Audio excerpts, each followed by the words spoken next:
to Talk Game Tuesday. For all the people that don't know, I'm your host Solomon here with my mom. What up, y'all? It's your girl Toya. Oh yeah, man. Like I said, Talk Game Tuesday. Like I said, every episode, Talk Game Tuesday, just our side show from the Be Different podcast, where we just do a recap of all the things that happened over in the sports world over the previous weekend.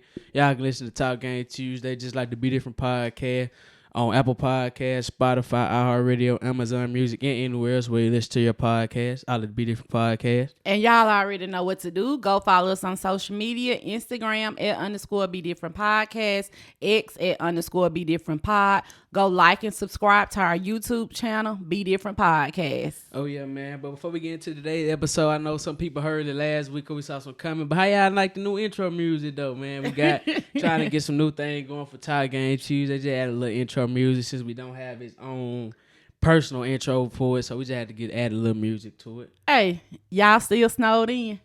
I think everybody. Well, I didn't say everybody. We finally got out. I'm saying we out, but I don't know about everybody else though. But yeah, we out now. The kids going back to school. Yep. Tomorrow, Unfortunately, we have to go back to school. Unfortunately, they've been out a whole week. And I've been out work a whole week. I'm going back to work tomorrow. We are back to our regularly scheduled program starting tomorrow. Everybody back to normal starting tomorrow. That's right. That's right. Yep. But the people that are still affected, I know up there in like the Boonville, Alcorn County area, Baldwin. Lafayette. Yep. Y'all stay safe out there on this ice. Be careful. Yeah, it's gonna melt eventually. It's supposed to rain tonight anyway. Yeah, it's so supposed to get hot tomorrow, so it's gonna melt. Yep. So you ready? Yeah, let's go ahead and get into it. All right. We got a lot to talk about. Yeah, we do. But before we get into a lot to talk about them NFL games, I got some college stuff. Women's basketball.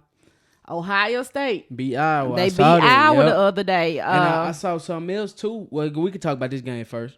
They beat Iowa 100-92 in overtime. When they played, Ohio State was ranked 18 and Iowa was number 2. And I mean, like, Ohio State don't have a bad record. Before this game, they was 15-3. So that's not bad. It's not a bad record. It's just they lost. Yeah, and I saw some highlights of this game on TikTok, and Iowa had that game won. At one point, the score was 70-58, but Ohio State center, this girl, I think she pronounces her name Katie, but it's spelled Cody. McMahon, she had 33 points. Like they were just giving her the ball, just feeding her. And couldn't nobody stop her. But Caitlin Clark did go off. She had 45. I mean, ask for nothing else. Yeah, she would hit. You can't ask for nothing else. She giving you 45. I mean, what else can you ask for? The players around her were getting buckets too, though. Like that was just a good, hard fought game. The Ohio State, yeah, they were definitely hard over hype. But speaking of Caitlin Clark, though, she just broke another record that I saw yesterday. What? Caitlin Clark has officially broken the all-time record for most expensive women's basketball card. Most expensive women basketball. I didn't even know people still collected sports cards anymore. This record was previously held by Sabrina.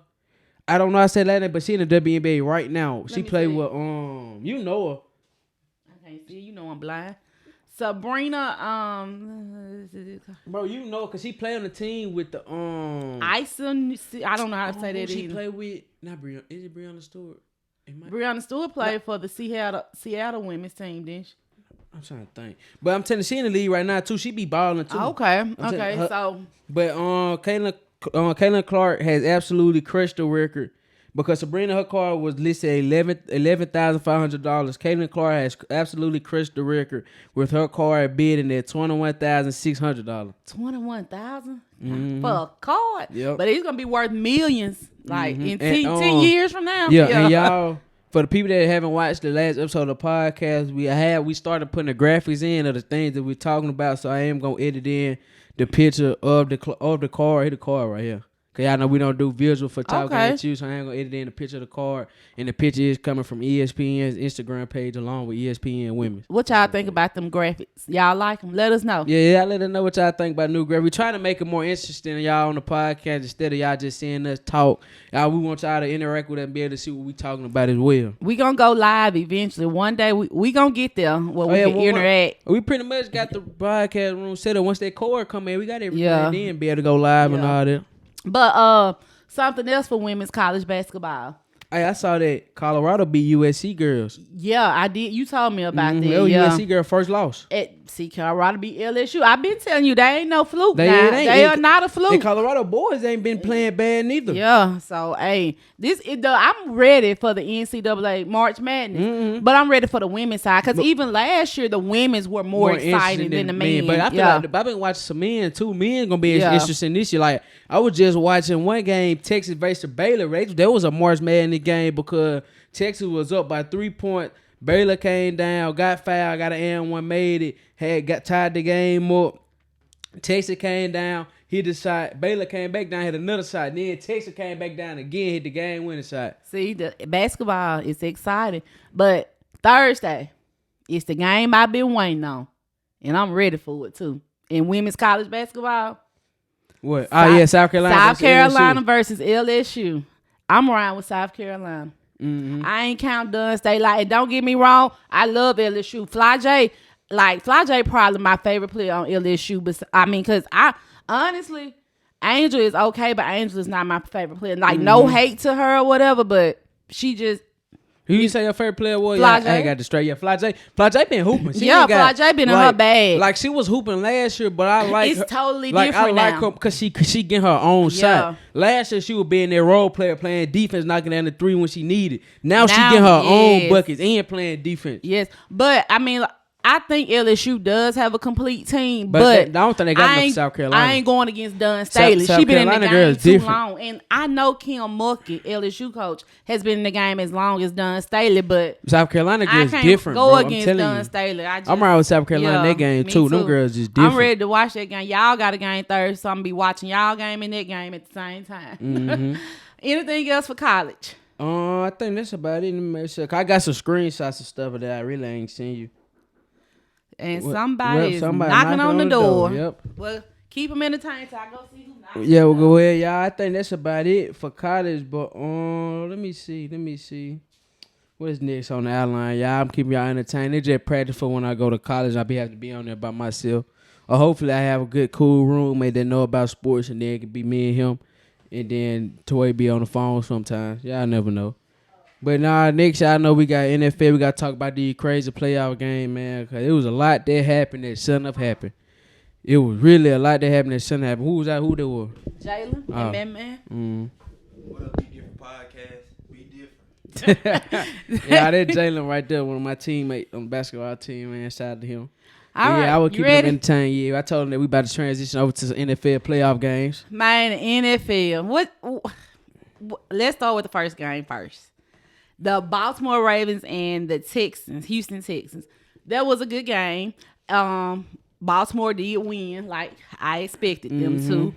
That didn't surprise me. It was a good game in the first half, but like we said, the Ravens had 2 weeks to prepare for it. So I knew they were going to come out there a little slow. Texas was in the game at the beginning, but after halftime, when the Ravens got their groove going, it was over with then. The score ended up being 34-10. Lamar was 16 of 22, 152 yards, 2 throwing touchdowns. And 2 rushing touchdowns. Rushing leaders, Lamar had 11 carries for 100 yards with 2 rushing touchdowns. Zay Flowers had 4 receptions and 41 yards.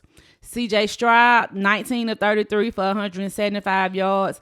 Singletary, 9 carries for 22 yards. Hey, they was stopping him all night. All night. That's why I know that the Ravens and the 49ers is going to be a good game. And Nico Collins. Not the Ravens and the 49ers. They don't Ravens play and each Chiefs. other. Ravens and Chiefs. Nico Collins had 5 receptions for 68 yards. Like you said, second half was a different team. The Ravens came out. And even Lamar said in his post-game interview, he said, second half, we came out. We were ready. And he was like, first half, we were a little slow and a little ruggish, which they were. But they did pull it out. So the Ravens are moving on, and they need to go ahead and name Lamar Jackson MVP because we all think that. Yeah, Lamar Jackson MVP. If he don't get MVP, it is low down. Yeah, the NFL is really rigged. The next game that came on Saturday, Packers and the 49ers. The 49ers held on to win 24-21. The Packers had that game won. The Packers had that game won. They did, but Brock Purdy was 23 of 39, 252 yards and a touchdown. McCaffrey had 17 carries, 98 yards, 2 touchdowns. And George Kittle had 4 receptions, 81 yards for a touchdown. Jordan Love for the Packers was 21 to 34, 194 yards, 2 touchdowns, 2 interceptions. Aaron Jones had 18 carries for 108 yards. I did not realize he did not get a touchdown. The way he was carrying that ball. Running it good. And Dobbs had 4 receptions for 83 yards. So, Man, let's talk about that game. Green Bay. One reason they lost that game because Jordan Love is young. That last interception he threw at the end of the game. Inexperience. You I supposed agree. to either run that out of bounds or throw it out of bounds. You don't throw that crossbody pass across the field. That's That's inexperience. Exactly. Yeah, I totally agree with that. But they coaching staff lost their game back in the first quarter. Second quarter. Yes. Y'all called it. When they went for it on 4th and down, when it was 4th and 1 trying to do that QB sneak, that was crazy. You already up 3-0. You kick the field goal there, go up 6-0. Even if they do score, you down by 1. And guess what? They lost by 3 points. That they didn't get on that 4th down. Yeah, and you kick that field goal there, it's probably go to overtime. Yes. Be a whole different story we talking about on this podcast. When we were watching the game, y'all called it. Y'all said this gonna be the play that stops them from winning this game. Y'all, and Smith was like he getting too greedy. That's what I'm saying. That's dumb. In that situation, you already on your side of the field. You right there. You kick a field goal, probably like a 25-yard field goal. Yep. Ain't no point in going for that 4th down right there. Then it's early in the game. It's first quarter. Yep. It was way early in the game. Yep.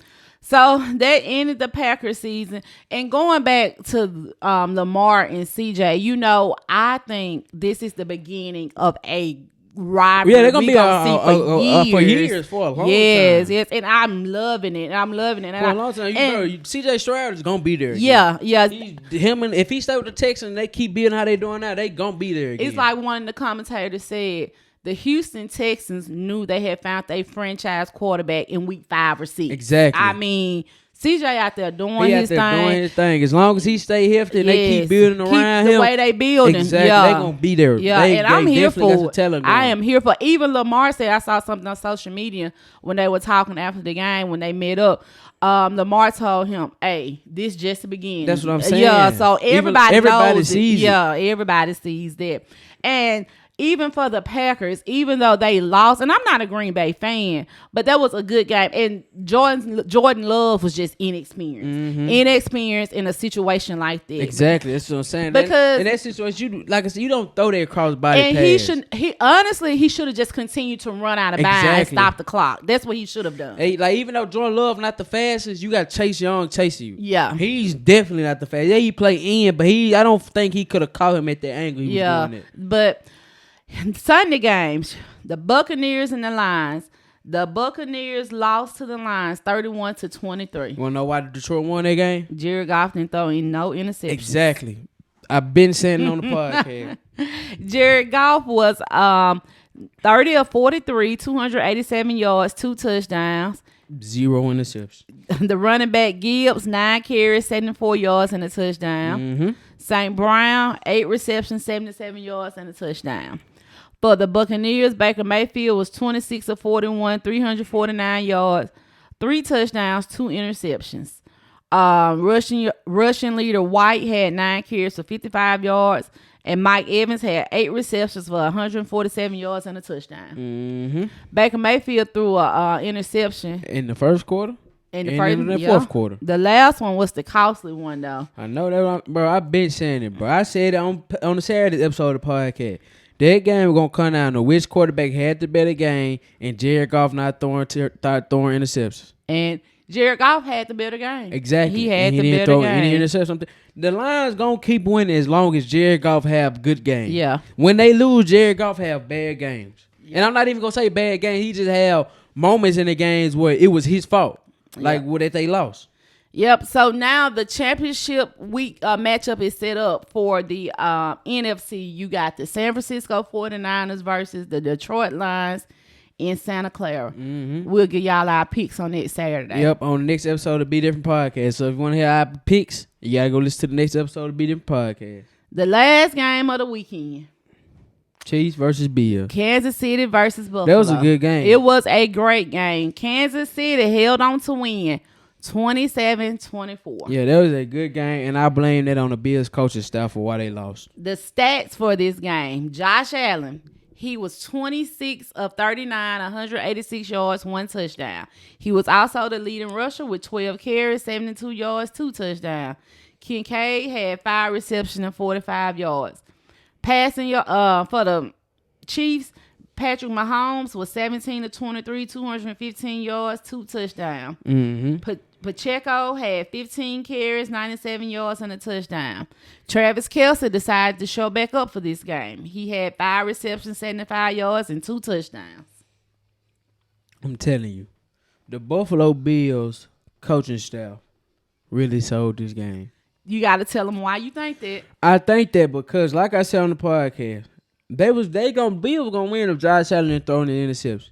He didn't throw any interceptions. Well, I'm not even gonna say. Hold on, take the back. I'm not even gonna say the coaching staff. The coaching staff and the team around him, because Josh Allen had a game. Josh Allen did everything he could to help them win that game. Did everything he needed for them to win that game. But them coaching staff on that last drive caught him 3 passes in a row, bro. He caught a pass on first down, second down, and third down, and bro. your run game was working. Exactly. The run game was working. And you can't say because of time management. It was like 4 minutes left on the clock. No, it wasn't 4 minutes. It was under 2 minutes, but they had all 3 timeouts. Bro, no, it wasn't 4 minutes left. I wouldn't even say it was under 2 minutes left. Because I remember we watched them just let the clock run down the 2-minute warning. Yeah. It was about a little bit under 3 minutes left. I'll say that. Yeah, sure did. It was about a little bit under 3 minutes left. So that's just bad play time calling, management was the issue. You know what another issue was for me in that game? What?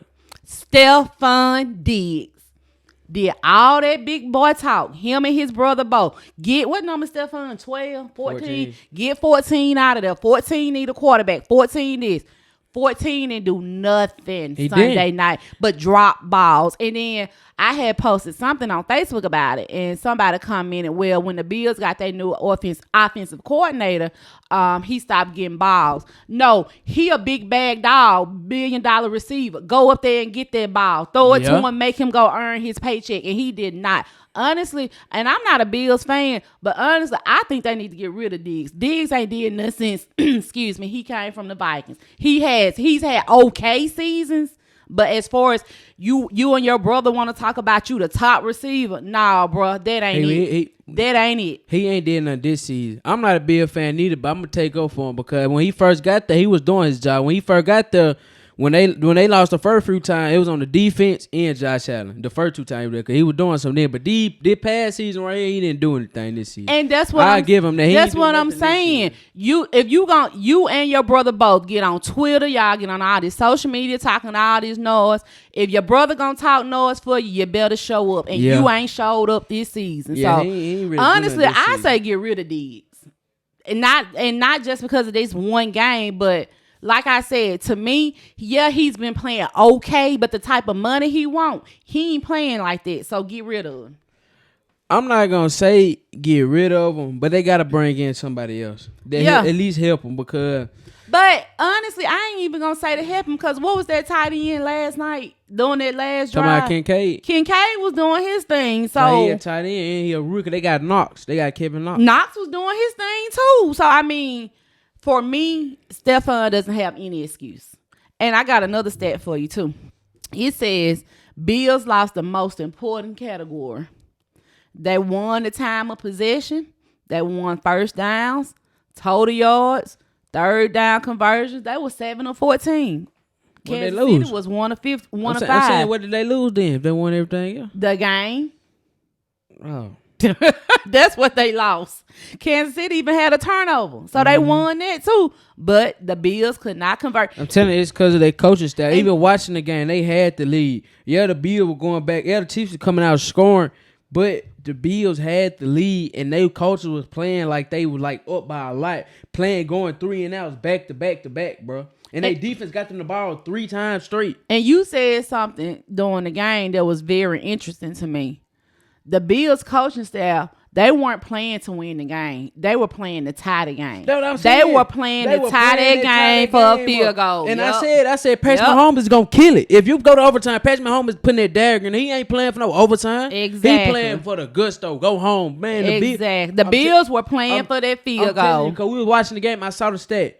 the Bills defense didn't get stops until they need them. They got 4 consecutive stops at the end of the game. Got the Bills. They off in the back 4 times. They didn't do nothing with it. That's coaching, bro. That's during not the game, that's coaching. when they called that BS pass interference call when the Bills had stopped them, they came back and stopped them again on the very 3 next plays. That's coaching, bro. So, That's coaching. So offensive coordinator and coaching. Because, like I said, Josh Allen had a game. Josh Allen played like how he was supposed to play. He wanted to win. He did everything. He kept the ball in your hand. He had a good yard. He had good completion percent. He was getting the ball where he needed. Like you said, Stephon did drop the touchdown. Yep. Well, no touchdown, but we put them in field goal range and potentially scored a touchdown. That was on the same drive we talking about. Exactly. Like early in the drive, yeah. So that comes from coaching and, like I said, the quarterback did his job. Stephon did talk big boy money talk. And didn't get $5 worth of nothing. But so you said that you would bring in somebody else to help Stephon. Mm-hmm. If I'm not mistaken, AJ Brown a free agent. If I'm the Bills, I'll go get AJ Brown. I'll go get AJ Brown. We talked about this on the podcast. I ain't looking for him to be back in Philadelphia. I'm not either. But if I am the Bills, I'm going to get AJ Brown because for one, like I said, they get attention off of Diggs. A lot of attention off of Diggs because who else? Like besides, like you said, Kincaid, Kevin Knox, and on number 10, a secure dude, Gabe Davis. He not consistent enough to be that number 2 receiver. He'll bust like a game where he have a touchdown, but he ain't really just do nothing every game. So I feel like you bring AJ Brown, it takes some attention off Diggs. You know Diggs. If he can catch a little slant route, a little crossing route, a deep ball every now and then. You remember on that drive, Josh Allen threw it to him. This wasn't even the deep ball. This was the little slant route. And you was like, Diggs, what are you doing? He dropped that ball. I think it was like a second down. Nah, he broke that pass. So I said, Josh Allen, what are you doing? That was a bad read because they played it. They zoned. That was a bad read by the quarterback. But speaking of, too, Dak is on the final year of his contract in Dallas. Mm-hmm. Dak to Buffalo. Man, I'm saying, don't ask that question you just had before we record. Dak, if Buffalo trade Josh Allen to the Cowboys to get Dak, Buffalo is losing that trade. That is not no fair trade. Okay, especially not for just no quarterback saying Dak and Josh. No. I mean, I'm sure it would be some other stuff included, but that would be the main two. But I wouldn't. If I'm Buffalo, I'm trying to keep Josh Allen. But if I am gonna trade him, I'm not trading for no Dak Prescott. Cause we're gonna get the same results now. Josh Allen getting us to the playoff and we losing. Dak gonna get us to he probably not even get us to the playoffs. And if we do get to the playoffs, we still gonna lose. Ain't no point of going to get that. Josh getting you further than Dak. You right. That's what I'm saying. So ain't no point of going to get that. So the AFC matchup championship weekend will be the Baltimore Ravens and the Kansas City Chiefs. Mm-hmm. Again, if you want to hear our prediction, you gotta go listen to the next episode of the Be Different podcast. I'm just gonna say this: Lamar is the only person that can save us right now. What's that about? Lamar is the only person that can save us from a Taylor Swift Super Bowl.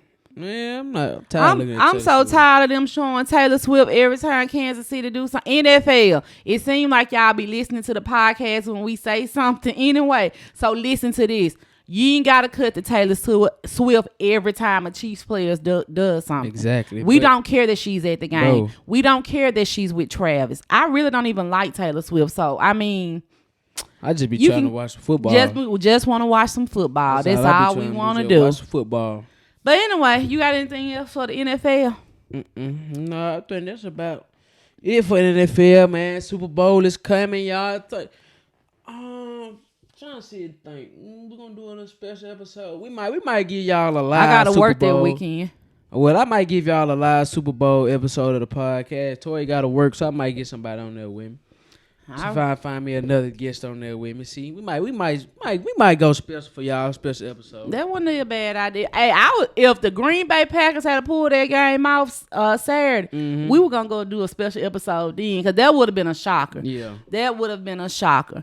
But anything else? Well, I got some other stuff, but since we not giving our predictions till Saturday, yeah, we just gonna say, I know Talk Game Tuesday really don't be too much. Just a little side stuff for y'all to hear our voices before Saturday.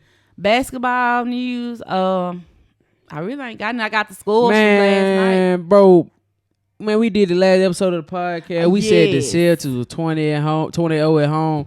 Soon as we got done, the Nugget beat them. Yep. As soon as we got done recording, the notification came to our phone talking about the Nuggets beat the Celtics at home. And I was like, bro, we just talked about that. But it works out like this sometimes. Yeah, but it just it be is like what that it sometimes, is. man. That's how it be in the sports world, though. That's why it really be hard for us to keep up with basketball. Because I will say one thing, it'll be, and then within the next hour, that it'll change. Mm-hmm. So But I do got another stat about basketball. It's about Victor Wembanyama. It said since January 4th, 2024, I guess that's when they announced the Rookie of the Year. Because not Rookie of the Year, Rookie of the month of the December. Because Victor didn't get, they gave it to Chet Holmgren from the Oklahoma City Thunder. And they said since that date, before when the season first started, he was averaging 18.9 points, 10.2 rebounds, 3.1 blocks on 29.4 minutes. Since that day, since January 4th, 2024, he's averaging 23.8 points, 9.8 rebounds, 3.2 blocks on 24.5 minutes. So they increased. Everything increased, but except for his minutes and his rebound. But his rebound went down because his points went up. But you remember we talked about this Saturday with Tudor. Tudor said that Wemby had improved since the beginning of the season. He has. And that's just like I told Like anybody him. Can watch that and see that he improved if from you the beginning didn't of the see season. him improve this much in half of a season, just wait until next year The Spurs, when he goes to the off Spurs season. got to realize that they got Victor. Yeah. Like they don't be utilizing him They like don't he's know how to supposed use him. They need a guard. That's what I'm saying. Yeah. And then it say if Victor was playing all 36 minutes, the whole game, every game, he'll be averaging 35.1 points a game, 14.5 rebound, 5.2 assists, 4.7 block, and making 2.5 threes a game. Really? Mm-hmm.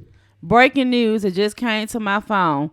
Titans plan to hire Bengals offensive coordinator Brian Callahan as next head coach. Speaking of that, we was talking about that last night. Not this coach, not this particular team, but the Eagles. They fired their defensive coordinator. That's who they was talking about. I'm glad night. you said that. Wednesday, the Eagles and Nick Sirianni are holding a press conference. Don't know what it's about, but they're saying that it's looking like Nick Sirianni, the head coach, will still be with the Eagles next year. But they are holding a press conference to announce something. I don't think they will get rid of him. Well, at least not right now. Because everybody have a bad season. Like I think it's the offensive coordinator. I do too. I think it's that too. I feel like their offensive scheme don't work like it used to work. Right. For them. And they don't know how to adjust to it right. Yeah, but think about it, like even the Kansas City Chiefs had to change up because what they did even last year ain't working this year. So it's too many ways to watch film, bro. Yeah. Like technology is too advanced for you to try to come out there and run the same plays over and over again, especially in the NFL. You can't even do that in Pee Wee without a regular person with common sense saying, okay, if they gonna keep running this on me, I'm finna stop. I'm finna put everybody to the side that they run into and we about to stop it. Yeah, I mean, even in Pee Wee, they scout. They scout in Pee Wee. That's what I'm saying. Like technology too advanced, especially in the NFL, like I said, where you got a back angle of the team, you got the wide angle like we watch on TV. You got the regular angle like if they do it like our high school game where you got somebody sitting up in the press box recording the game regularly for film. It's too many ways to study the other to study your opponent and prepare for them to come out there and try to run the same scheme over and over again. I agree. You got anything else? No, I think that's about it.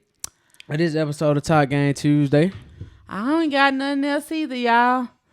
Well, all right. Until next time, I'm Toya. I'm Solomon. Remember, be different. Peace.